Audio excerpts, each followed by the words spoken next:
Olá, boas-vindas! Hoje a gente vai fazer uma exploração mais detalhada de um assunto, olha, que mexe com a vida de todo mundo numa cidade, viu? A revisão do plano diretor. E o nosso foco hoje é Alfredo Wagner, aqui em Santa Catarina. A gente vai se basear em informações bem recentes, quentinhas, que saíram no jornal Alfredo Wagner Online. E antes da gente mergulhar de cabeça, um convite rapidinho para continuar recebendo análises como esta, sabe? Focadas no que realmente importa aqui para nossa região. Não deixem de seguir e se inscrever no canal Mergulho Profundo Jornal Alfredo Wagner Online. O link tá fácil, aqui na descrição. Fica a dica, pessoal. Bom, então vamos lá. Temos aqui um artigo que detalha o processo de revisão do Plano Diretor Participativo, o famoso PDP, lá de Alfredo Wagner. E atenção, hein? Tem data marcada para um evento bem importante. Uma reunião para apresentar a minuta, ou seja, a proposta dessa revisão toda, vai rolar no dia 24 de setembro de 2025. Anota aí. Às 7 da noite, lá no União Clube, quem está convocando é o Conselho de Desenvolvimento Urbano e Rural, o CONDUR. E a nossa missão aqui hoje é tentar entender o que é exatamente esse plano, por que ele precisa ser revisto agora e, claro, o principal, quais são as ideias, as mudanças que estão propondo. Acho que é um bom começo, né? Sim, com certeza. É fundamental a gente entender que o plano diretor, ele não é só um documento técnico cheio de regra. Não é isso. Ele é, na verdade, a bússola que guia o futuro da cidade, sabe? É o que tenta equilibrar o crescimento da economia com o cuidado com o meio ambiente, com a infraestrutura que a cidade precisa e, claro, né, com a qualidade de vida de todo mundo que mora ali. Então, esse momento de revisão é chave para a comunidade pensar junto para onde quer ir. Ótimo. Então, para quem talvez não esteja tão por dentro do assunto, vamos começar do básico mesmo. O que é, afinal, um plano diretor? O artigo até menciona que o plano atual de Alfredo Wagner é antigo, né, lá de 2008. De uma lei complementar específica. Pensa assim, ó, ele é tipo a constituição do município, mas pro território, pro espaço físico. É a lei principal que define como o solo pode ser usado, como pode ser ocupado, onde que tem que preservar a natureza, sabe? Como que as ruas, as redes de água, de esgoto devem ser planejadas, para onde a cidade pode crescer. Enfim, ele organiza o espaço físico e tenta, né, equilibrar os muitos interesses diferentes que existem sobre o uso da terra, para a coisa não virar um caos. Ele tenta orientar o crescimento para um lado mais justo e, hoje em dia, fundamentalmente, mais sustentável. Entendi. É a ferramenta para pensar a cidade de forma organizada, para não virar aquela bagunça, né, onde cada um faz o que quer no seu terreno e pronto. Mas por que essa necessidade de revisar agora? O plano original é de 2008, já faz um tempo, né? Mas por que essa urgência toda com essa reunião marcada agora para o dia 24? É que as cidades, elas não param, né? Elas são organismos vivos, estão sempre mudando. A população muda, as necessidades das pessoas também mudam, a economia local se transforma, surgem novas tecnologias, novas preocupações com o ambiente. E, além disso, as leis federais e estaduais também podem mudar, sabe? E aí exigem que os planos municipais se adaptem. Então, revisar o plano diretor de tempos em tempos, como a própria lei geralmente exige, é essencial. É para garantir que ele continue sendo útil, que ele continue conectado com a realidade. Aquele plano lá de 2008, ele refletia as prioridades, os desafios daquela época. A revisão de agora busca trazer o planejamento para Alfredo Wagner de hoje e para os próximos anos, claro. Incorporando novas visões, novas estratégias e respondendo aos desafios que a gente tem agora.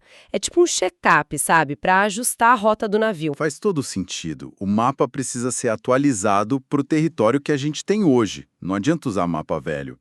E aqui a coisa começa a ficar mais concreta, né? O artigo lá do jornal Alfredo Wagner Online, ele detalha algumas mudanças bem significativas que estão sendo propostas nessa revisão. Vamos começar olhando para os objetivos estratégicos, o que eles atualizaram. O texto fala em coisas como, olha só, valorizar o patrimônio histórico e cultural, consolidar Alfredo Wagner como um polo turístico e também imobiliário e, claro, melhorar a infraestrutura. O que essa combinação de objetivos aí sinaliza pra gente? Olha, essa combinação desenha uma visão de futuro bem interessante e até, de certa forma, ambiciosa para Alfredo Wagner, viu?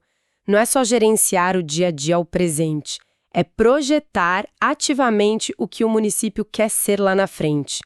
Essa ênfase clara em se tornar um polo turístico e imobiliário, isso indica uma aposta forte nesses setores como motores para a economia. É uma decisão estratégica. Ao mesmo tempo, valorizar o patrimônio cultural. E isso não é só para preservar a história, né? Fortalece a identidade local e pode, inclusive, ser um diferencial super importante para atrair justamente esse turismo que eles querem. E a infraestrutura? Bom, ela entra como a base para tudo isso poder acontecer de um jeito ordenado e com qualidade, né? Sem estrada boa, sem saneamento, energia, serviços, esses outros objetivos aí ficam meio no ar, comprometidos. É interessante ver essa combinação, porque às vezes a gente vê um foco muito grande só no desenvolvimento econômico, né? E aí acaba atropelando a cultura, ou o meio ambiente. Aqui, pelo menos na intenção que está no papel, parece que estão tentando alinhar essas frentes. Exatamente. A grande questão e o desafio vai ser na hora de implementar, né? Vai ser justamente como equilibrar esses objetivos na prática do dia a dia. Como é que você impulsiona o setor imobiliário sem detonar a paisagem, sem gerar especulação demais? Como desenvolver o turismo de um jeito que ele beneficie a comunidade local e respeite o patrimônio cultural e natural? São as perguntas que precisam ser respondidas não só no texto do plano, né, mas nas ações concretas que vão vir depois. A proposta parece buscar essa sinergia, o que é bom, é positivo. Outro ponto que o artigo destaca, e que tem tudo a ver com isso que você está falando, é um reforço na chamada gestão democrática. A proposta prevê mais audiências públicas, mecanismos para a população poder fiscalizar projetos de maior impacto na cidade. Isso é só para cumprir tabela ou é algo importante mesmo? Ah, com certeza, é mais que formalidade. É um elemento, olha, crucial para dar legitimidade e principalmente para fazer o plano funcionar de verdade. Um plano diretor pode ser lindo no papel, tecnicamente perfeito, mas se ele for feito a portas fechadas, sem ouvir a comunidade, a chance dele ficar na gaveta ou enfrentar resistência na hora de sair do papel é enorme, né? Quando você abre mais espaço para participação, tipo audiências, consultas públicas, conselhos com gente da sociedade civil e cria formas de controle social, você aumenta o entendimento das pessoas sobre o que está sendo proposto. Isso gera um sentimento de que aquele plano também é dela, sabe? Esse plano é meu também. E uma população que está informada, que está engajada, ela tende a cobrar para que ele seja implementado.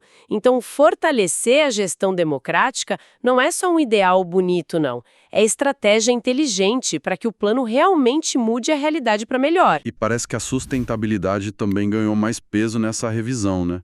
Está sendo colocada como um eixo central mesmo.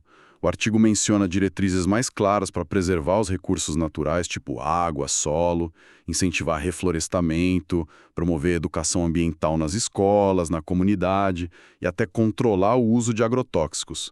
Isso está super alinhado com o que se discute no mundo todo, mas como que isso se aplica especificamente para a realidade de Alfredo Wagner? Nossa, é uma aplicação muito direta e muito necessária. A sustentabilidade hoje, ela deixou de ser um extra, um discurso paralelo, né? Ela virou parte essencial de qualquer planejamento sério em qualquer lugar. E para um município como Alfredo Wagner, que tem uma economia historicamente ligada à agricultura e um potencial turístico enorme baseado nas paisagens naturais, nos rios, nas matas, esse eixo é ainda mais vital. Preservar nascente, mata ciliar, cuidar do solo para não ter erosão, incentivar práticas agrícolas mais limpas, com menos químicos, como esse controle de agrotóxicos foi mencionado, isso tudo não é só medida ambiental, entende? São medidas econômicas e sociais pro longo prazo. Elas garantem que a produção agrícola continue com qualidade, que o turismo continue atrativo e, fundamentalmente, garantem a saúde e o bem-estar de quem mora lá. Ignorar a sustentabilidade hoje seria comprometer o próprio futuro que o plano está tentando construir com os outros objetivos. Falando em agricultura, o plano não esqueceu do campo, né? Tem um foco específico no desenvolvimento rural e econômico. Tem propostas para criar programas de diversificação agrícola, fortalecer cooperativismo, incentivar o turismo rural e agregar valor à produção local. O que isso quer dizer na prática para quem vive e trabalha na zona rural? Isso significa uma mudança de olhar muito importante. Tradicionalmente, muitas vezes o meio rural era visto só como fornecedor de matéria-prima, né? E pronto. Essa abordagem que está sendo proposta agora, ela reconhece o campo como um espaço de desenvolvimento econômico cheio de possibilidades, dinâmico. Diversificar a produção, por exemplo, diminui a dependência de uma cultura só, deixa a economia rural mais estável se o preço de algo cair ou se tiver problema com o clima. O cooperativismo fortalece os pequenos agricultores, dá mais força para eles negociarem, para acessarem mercados. O turismo rural é um jeito super inteligente de aproveitar a beleza do lugar, a cultura local, para gerar uma renda extra, muitas vezes para a agricultura familiar mesmo. E agregar valor, isso é chave. Em vez de só vender o leite, vender o queijo. Em vez de só vender a fruta, vender a geleia, o suco, o doce artesanal. Isso faz com que uma parte maior do dinheiro do produto final fique com quem produz ali na roça, melhorando a renda e ajudando a manter as pessoas no campo com mais qualidade de vida. É uma visão que tenta integrar o rural no desenvolvimento do município todo de um jeito mais forte. Dá para perceber que a proposta tenta amarrar muitas pontas, né? Cobrir várias frentes. O artigo também menciona rapidinho, mas é importante, os pilares sociais, educação e saúde. Fala em ampliar a rede de escolas, incluir ensino profissionalizante, melhorar o atendimento médico, hospitalar e, claro, infraestrutura e mobilidade. Ampliar ruas, estradas, planejar ciclovias, melhorar o transporte público e pensar na acessibilidade para todo mundo. Como é que essas peças se encaixam nesse quebra-cabeça do desenvolvimento? Fundamentais. Não adianta nada pensar em atrair turista ou empresa nova se as pessoas não têm acesso a uma escola boa para os filhos, se não têm um atendimento de saúde decente quando precisam, ou se não conseguem nem se mexer pela cidade de um jeito seguro e eficiente. Um bom plano diretor, ele entende essa ligação entre as coisas. Melhorar a educação e incluir a profissionalizante qualifica a mão de obra local, abre oportunidade para as pessoas. Um sistema de saúde que funciona bem é básico para a qualidade de vida. E a mobilidade nossa impacta o dia a dia diretamente. Tempo que se perde no trânsito, segurança para quem anda a pé ou de bicicleta, acesso para quem tem deficiência ou dificuldade de locomoção. Investir nesses pilares sociais e de infraestrutura não é gasto, de jeito nenhum. É investimento na atratividade e na sustentabilidade do desenvolvimento que eles querem alcançar. São o suporte que permite que os outros objetivos econômicos e ambientais possam realmente acontecer. Ok, então a gente passou por essa visão mais estratégica, pelos grandes objetivos, pelas diretrizes, mas um plano diretor também desce para detalhes bem práticos, né? Que definem como a cidade pode crescer fisicamente mesmo. O artigo lá do jornal Alfredo Wagner Online cita alguns exemplos dos novos parâmetros urbanísticos que estão sendo propostos, com regras diferentes para cada zona do município. Essa parte pode parecer meio chata, cheia de números, sigla, mas é aqui que o plano diz onde e como se pode construir. Você podia ajudar a gente a traduzir o que esses parâmetros significam na prática, usando os exemplos que o artigo deu? Vamos tentar descomplicar isso aí, porque é aqui mesmo que o plano mexe diretamente no ambiente construído, né? Onde a gente vive. O artigo cita exemplos de algumas zonas, vamos lá. Primeiro, a Zona Urbana Consolidada, a ZUC. Geralmente, essa é a área central, o miolo da cidade, onde já tem mais infraestrutura, comércio e serviço. O artigo fala em lotes mínimos de 300 metros quadrados. É um tamanho padrão para lote urbano, ok. Mas o interessante é a permissão para construir até 8 pavimentos e um coeficiente de aproveitamento de 13,5. O que isso quer dizer, né? Coeficiente de aproveitamento, de um jeito simples, é um multiplicador. Ele diz quanta área construída total você pode ter em relação ao tamanho do terreno. Um coeficiente de 13,5 permite construir bastante área útil naquele lote de 300 metros quadrados. Isso incentiva a verticalização, ou seja, prédios mais altos, e a taxa de ocupação de 70% significa que até 70% da área do terreno pode ser coberta lá embaixo, pela base da construção. Então, na ZUC, a ideia é clara: adensar, concentrar mais moradia, mais comércio, mais serviço ali. Entendi. Na área central, pode construir mais para cima, ocupar mais o terreno para aproveitar a infraestrutura que já está lá. Faz sentido. E como isso compara com a zona de expansão urbana, a ZEU, que é para onde a cidade deve crescer, né? Isso. Na ZEU, as regras já são um pouco diferentes, indicam um crescimento mais controlado. O lote mínimo continua em 300 metros quadrados, mas a altura máxima permitida já cai para 5 pavimentos. E o coeficiente de aproveitamento também é bem menor, 1,8. Isso significa que, para o mesmo tamanho de lote, você pode construir bem menos área total do que lá na ZUC. A ideia aqui é permitir que a cidade cresça, sim, mas de um jeito menos denso, talvez com mais espaços livres, evitando aquela concentração toda que a gente viu para a ZUC. É um crescimento mais planejado para as bordas da cidade atual. E tem também as áreas especiais de interesse social, as AIs. Qual é a lógica por trás delas? As CIS são um instrumento super importante para garantir a função social da cidade, quer dizer, o acesso à moradia digna para todo mundo. Nessas áreas, as regras são mais flexíveis para tornar viável a construção de habitação de interesse social, a chamada moradia popular. O artigo cita lotes mínimos menores, a partir de 140 metros quadrados, e altura máxima de até 3 pavimentos. Permitir lotes menores reduz o custo do terreno por casa ou apartamento, tornando os projetos mais acessíveis para famílias de baixa renda. É uma forma de combater a formação de favelas ou loteamentos irregulares e de promover a inclusão social dentro da cidade que está sendo planejada. Muito importante essa função social mesmo. E, para fechar essa parte, como ficam as zonas rurais? Aqui a lógica vira de ponta cabeça. Nas zonas rurais, o objetivo principal não é urbanizar, de jeito nenhum. É conciliar as atividades rurais, agricultura, pecuária, turismo rural com a preservação do meio ambiente. Por isso, as regras são bem restritivas para a construção. O artigo fala em lotes mínimos gigantescos, 2 hectares, que são 20 mil metros quadrados, e uma taxa de ocupação baixíssima, só 10%. Isso quer dizer que, mesmo num terreno enorme desses, só uma pequena parte dele pode ser ocupada por construção. E ainda tem exigências específicas de preservação ambiental dentro desses lotes. A mensagem é clara: zona rural é para atividade rural e para preservar.